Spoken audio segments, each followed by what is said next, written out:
আসসালামু আলাইকুম সবাইকে। আশা করি সবাই অনেক ভালো আছেন। আজকে আমরা শিখব জিটপ্যাক কম্পোজার কম্পোজেবল লাইফ সাইকেল আসলে কিভাবে কাজ করে।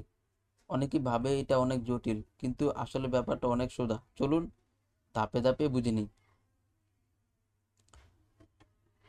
প্রতিটি কম্পোজেবল এর জীবনচক্র বা লাইফ সাইকেল তিনটা ধাপে ভাগ করা যায়।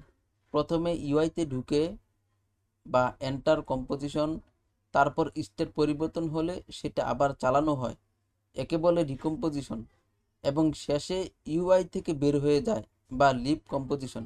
এই তিনটা ধাপই হলো কম্পোজেবল এর লাইফ সাইকেল। কম্পোজ যখন তোমার ইউআই তৈরি করে তখন সব কম্পোজেবল মিলে একটা ট্রি স্ট্রাকচার তৈরি হয়। স্টেট পরিবর্তন হলে কম্পোজ পুরো ইউআই আবার চালায় না, কেবল সেই ব্রাঞ্চ বা অংশ চালায় যেটাতে পরিবর্তন হয়েছে। একটা গুরুত্বপূর্ণ ব্যাপার হলো কল সাইট, অর্থাৎ তুমি কোডের কোন জায়গা থেকে কম্পোজেবলকে কল করেছো সেটা তার পরিচয় বা আইডেন্টিটি নির্ধারণ করে। তুমি যদি একই কম্পোজেবল আলাদা জায়গা থেকে কল করো, প্রতিবার সেটা আলাদা ইনস্ট্যান্স হিসেবে ইউআই ট্রিতে যোগ হবে। কম্পোজ অনেক স্মার্ট।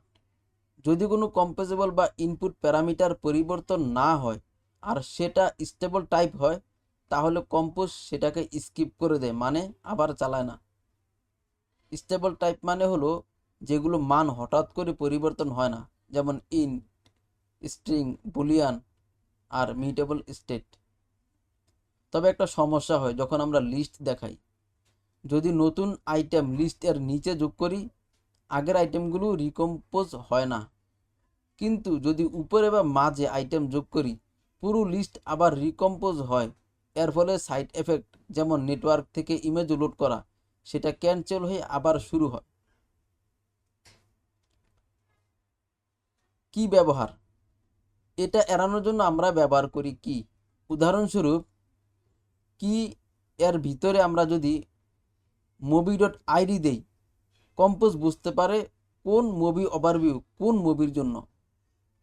তাহলে লিস্ট এর অর্ডার বদলালেও আগেরগুলো ক্যান্সেল হবে না, সাইড এফেক্ট চালু থাকবে।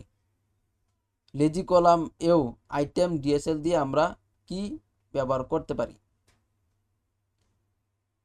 একটা কম্পোজেবল স্কিপ হতে হলে শর্ত হলো তার রিটার্ন টাইপ ইউনিট হতে হবে, তাতে বিশেষ অ্যানোটেশন না থাকতে হবে, আর প্যারামিটার অবশ্যই স্টেবল হতে হবে।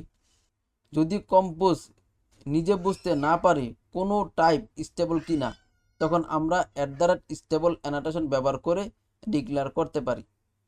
তাহলে সংক্ষেপে কম্পোজেবল এর লাইফ সাইকেল হলো এন্টার, রিকম্পোজ আর লিভ। স্টেবল টাইপ ব্যবহার করতে হলে এবং কি দিলে কম্পোজ খুবই স্মার্টভাবে কাজ করে আর অপ্রয়োজনীয় রিকম্পোজিশন এড়িয়ে যায়। আশা করি এখন কম্পোজ লাইফ সাইকেল নিয়ে আমাদের সব কনফিউজ দূর হয়েছে।